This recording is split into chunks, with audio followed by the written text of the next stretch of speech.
Hi everyone, সকলকে জানাই good morning. সবাই কেমন আছো? আশা করি সকলেই ভালো আছো। আর কমেন্ট বক্সে অবশ্যই তোমরা জানিও, তোমাদের সুন্দর সুন্দর কমেন্ট পড়ে আমার খুবই ভালো লাগে। আমি মর্নিং থেকে ভিডিওটা স্টার্ট করছি, কখন পোস্ট করব ভিডিওটা জানি না। তোমরা সবাই বুঝতেই পারছো, ভয়েস ওভারটা পরে দিচ্ছি। আর আমার ভয়েসটা শুনে তোমরা ভালো করেই বুঝতে পারবে যে আমার গলাটা প্রচুর বসে গেছে, আওয়াজটাও ভয়েসটাও পুরো চেঞ্জ হয়ে গেছে। তোমরা একটু অ্যাডজাস্ট করে নিও। আশা করি আজকের ব্লগটা সকলের ভালো লাগবে। সবাই স্ক্রিপ না করে ফুল ভিডিওটা দেখতে থাকো। সকালবেলায় ছাদে উঠে দেখি এই ফুল গাছটা, ঠিক নামটা আমি জানি না, বাট এখানে ওই তোমার একটা কি বেশ ফলের মতন ছিল, ঝিঙে ফলের মতন। ওগুলো বলে যে ছোবড়া গাছ, এরকম বলে আমাদের দেশে, এরকম কথাটা বলে ছোবড়া গাছ। অনেকে জায়গায় বলে যে এটা ছাল গাছ। তো তোমরা কমেন্টে জানিও এটা কি গাছ। ছাদে গাছটা দেখতে খুব সুন্দর লাগছিল, তাই ভিডিও করে রেখেছি। রাজকোট যাওয়ার পর সেরকম গাছপালা দেখতেই পাই না, একমাত্র বাড়ির গাছ ছাড়া। তো সেই জন্য এখানে দেখে খুবই ভালো লাগছিল।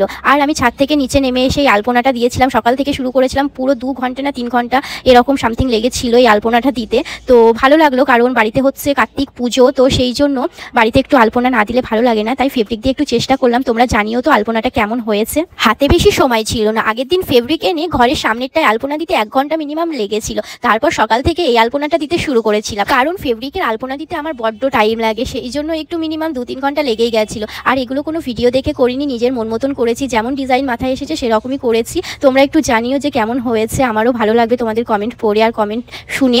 তো তারপর এই দেখো এই গাছগুলো যে আমার শাশুড়ি মা লাগিয়েছে, মানে আমার শাশুমা লাগিয়েছে গাছ। উনি খুবই ভালোবাসেন, তো সেই জন্য এই গাঁদা ফুল, বিভিন্ন ধরনের ফুল গাছ লাগান বাড়িতে। আর উনি বড্ড পরিমাণে ফুল গাছ খুব পছন্দ করেন। আর পুজো করার টাইমে অনেক ফুল লাগে, তো সেই জন্য অনেক বিভিন্ন ধরনের ফুল গাছ লাগান। আর বাড়িতে এই দেখো কাজ চলছিল, ওই পাঁচিরটা মানে প্লাস্টার করছিল, তো সেই জন্য ফুল গাছগুলো সব তুলে দিয়েছে, এখনো বাড়ির কাজ শেষ হয়নি। তার মাঝে হচ্ছে কার্তিক পুজো, তো চেয়ার টেবিল সব এনে রেখেছে, কারণ খাওয়ানো দাওয়ানো হবে তার মধ্যে, তো অনেক লোকজনও হবে, সেই জন্য এখন চেয়ারটা এনেছে। আর এখন কাজ 2 দিন বন্ধ আছে পুজোর জন্য। সকাল থেকে আলপনা দিচ্ছিলাম, সকালের দিকে সেরকম রৌদ্র ছিল না, তারপর দেখি প্রচুর রোদ উঠে গেছে দুপুর টাইমটা। তো আমি এখানে আলপনা আর দিইনি, এখানেই শেষ করে দিয়েছি। তারপর দুপুরে স্নান টান করে চলে গেছিলাম এই যে দোকানে। জিনিসপত্র তো কিনতে হবে পুজোর জন্য, অনেক কিছু কিনেছি। দেখে মনে হচ্ছে খুব অল্প পরিমাণে জিনিস কিনেছি, বাট এখানে প্রচুর জিনিস কেনা হয়ে গেছে। কাঁসা পেতল নিয়ে সব মিলিয়ে আমাদের বিল হয়েছিল এখানে 10,000 টাকা। মানে ভাবো, যেটা একটা সোনা হয়ে যাবে সেখানে আমরা কাঁসা পিতল যেহেতু ঠাকুরের জিনিস লাগবে সেই জন্য কেনাকাটি হয়েছে। কারণ আমি অনেক জিনিস রাজকোটে নিয়ে যাব, আর মাও অনেক জিনিস নিয়েছে ঠাকুরের জন্য, তো সব মিলিয়ে আমাদের 10,000 টাকা এরকম হয়েছিল। দুপুরে নিমন্ত্রণ ছিল বরের একটা ফ্রেন্ডের বাড়িতে, তো সেই জন্য আমরা এখানে চলে এসেছি। ওর মেয়ের অন্নপ্রাশন ছিল, তো মেয়েটা খুবই কিউট, আর সবার সঙ্গে অনেক গল্প হয়েছে। তারপর এখানে খাওয়া দাওয়া শুরু করে দিয়েছিল। আজকের মেনুতে এলাই আইটেম, ফ্রাইড রাইস, ভাত, মাংস, তোমার মাছ, সব কিছু আছে। ফুলকপির তরকারি, পাঁপড়, ডিম, চাটনি, কোনটা বাদ দেবো, কোনটা ছেড়ে কোনটা বাদ দেবো। খুবই সুন্দর সুন্দর খাবারগুলো হয়েছিল। শেষে একটা হজমলার আইসক্রিম দিয়েছিল, খাবার দাবার খুবই সুন্দর ছিল। তারপর আমরা সন্ধ্যের দিকে বেরিয়ে পড়েছিলাম আরও কেনাকাটির জন্য পুজোর। তো এখানে আমরা চলে এসেছিলাম, বাড়ি থেকে মার্কেটটা বেশি দূর নয়, তাই এখানে পুজোর অনেক কিছুই কেনাকাটি ছিল, যেরকম ফুল, চাঁদমালা, পুজো যেগুলো লাগে, তো মা সেগুলো আমাকে বলে দিয়েছিল। আর আমি আর আমার বরমাসাই চলে এসেছিলাম এইসব কেনাকাটির জন্য। তারপর দেখলাম ওই কুরকুরেটা আছে, যেটা আমার ফেভারিট কুরকুরে, তো ওটা না নিলে তো হবেই না, তো ওটাও নিয়েছি। তার সঙ্গে এখানে সুন্দর সুন্দর নেল পলিশ ছিল, নেল পলিশগুলো অনেক সুন্দর ছিল। আমার তো লাইট কালার খুবই পছন্দ, তাই লাইট কালারগুলো এখানে নিয়েছি। একটা ব্ল্যাক নিয়েছি, রেড নিয়েছি, মেরুন নিয়েছি, আর একটা বেশ কি নিয়েছিলাম। তারপর কানে নিয়েছিলাম ছোট ছোট রিং, ইয়াররিং, খুব ভালো লাগছিল দেখে। মোটামুটি পুজোর জিনিস কেনাকাটির পর আমার কসমেটিক্সের জিনিস অনেকগুলোই হয়ে গেছিলো কেনাকাটি। তারপর যে খাওয়া দাওয়ার জন্য কি নেবো ভাবছিলাম, কারণ নিরামিষ চলছে কদিন, পুজোর জন্যই কদিন বাড়িতে নিরামিষই হচ্ছে, তো সেই জন্য আমরা নিয়েছিলাম ছানার কেক। ওখানে কোনো মানে ডিম ফিম দেওয়া নেই, তো সেই জন্য নিয়েছিলাম। তারপর সোজা বাড়ি চলে গেছিলাম। আর রাস্তায় বাপরে বাপ সেই পরিমাণে ঠান্ডা ছিল সেদিন, মানে এত ঠান্ডা পড়েছিল। আর আমি সোয়েটারও পরে যাইনি, ভাবলাম যে সেরকম ঠান্ডা হবে না, তারপর দেখি প্রচুর ঠান্ডা লাগছিল। যেহেতু 2-3 দিন ধরে নিরামিষ হচ্ছে, তাই বাপি এনেছিল বাড়িতে পনির, তো এখানে রাতের জন্য পনিরের তরকারি হয়েছে। আজকে পনিরের তরকারিটা খেতে খুব দারুণ হয়েছিল, নিরামিষ যেহেতু, তাও ভালো হয়েছিল। তার আগে তোমাদের একটা কথা বলতে ভুলে গেছি, কালকের আর আজকের ভিডিও নিয়ে ব্লগটা করছি। এখন বাজে দুপুর 3টের সময়, কারণ সন্ধ্যের দিকে পুজো আরম্ভ হবে, শুরু হবে। তো এখানে রান্নাবান্না শুরু করে দিয়েছে 3টের দিক থেকে। তো এখানে আমার মা বাবা সবাই এসেছে, তার মধ্যে পিসি মশাই। তোমরা হয়তো ভাববে এটা কোন বাড়িতে পুজো হচ্ছে, এটা শ্বশুর বাড়িতে আমার পুজো হচ্ছে, কার্তিক পুজো।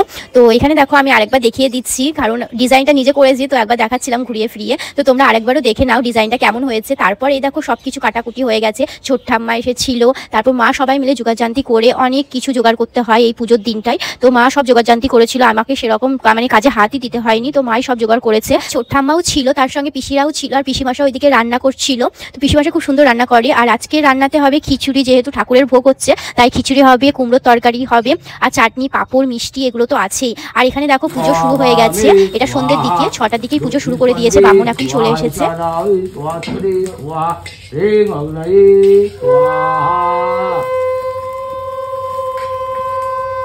ओम प्रजापति ऋषि गायत्री तव सुंदराय नियोगा ओम ह्रीं मनसा देवी स्वाहा प्रजापति ऋषि गायत्री तव सुंदराय नियोगा ओम स्वस्ति देवी स्वाहा प्रजापति ऋषि गायत्री चंद्र। এখন হোম পুজো শেষ হলো আর বাড়ির মধ্যে আমি মা আর বড়মশাই উপোস করেছিলাম। আমাদের অঞ্জলি দেওয়া শেষ হয়ে গেছিল, তারপর হোম পুজো হয়েছিল। আর আমি তো বলতে ভুলেই গেছি, আর আমার এই ছোট্ট ছেলেটাকে কেমন লাগছে একটু বলো তো। আমার তো খুবই কিউট লাগছে। প্রথম বছরে কার্তিক পুজোতে না থাকায় মনটা অনেকটাই খারাপ ছিল। তারপর আমরা সেকেন্ড বার এসেছি আর ঠাকুরটা অনেকটাই বড় হয়েছে আগের বছরের থেকে, কারণ আগের বছরে পাড়ার সকল ছেলে মিলে ফেলেছিল।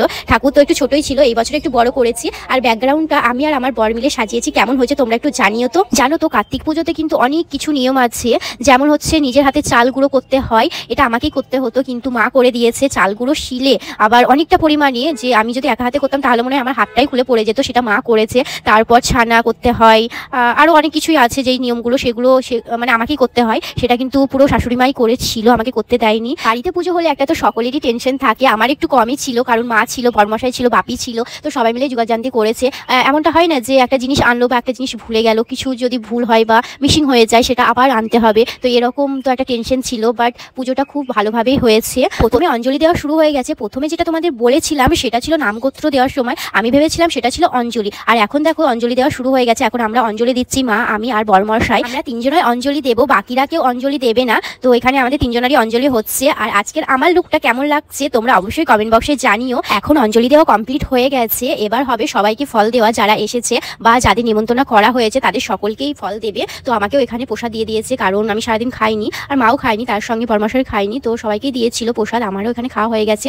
সারাদিন উপোস করার পর মুখটা যেন কেমন শুকিয়ে গেছে, তাই না? আমাদের সকলের ভালোবাসার জন্যই আজকের ব্লগটা শেয়ার করা, কারণ আজকে হাতের সময়ই ছিল না ব্লগ করার মতন। তার সঙ্গেও আমি চেষ্টা করেছি ফুল ভিডিওটা শেয়ার করার জন্য।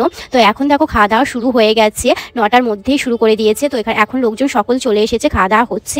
আজকের ব্লগটা কেমন লাগলো তোমরা অবশ্যই কমেন্ট বক্সে জানিও, আর ভালো লাগলে একটা লাইক করে দিও। নেক্সট ব্লগে খুব তাড়াতাড়ি দেখা হচ্ছে। সবাই সুস্থ থাকবে, ভালো থাকবে, tata, bye bye, watching my video.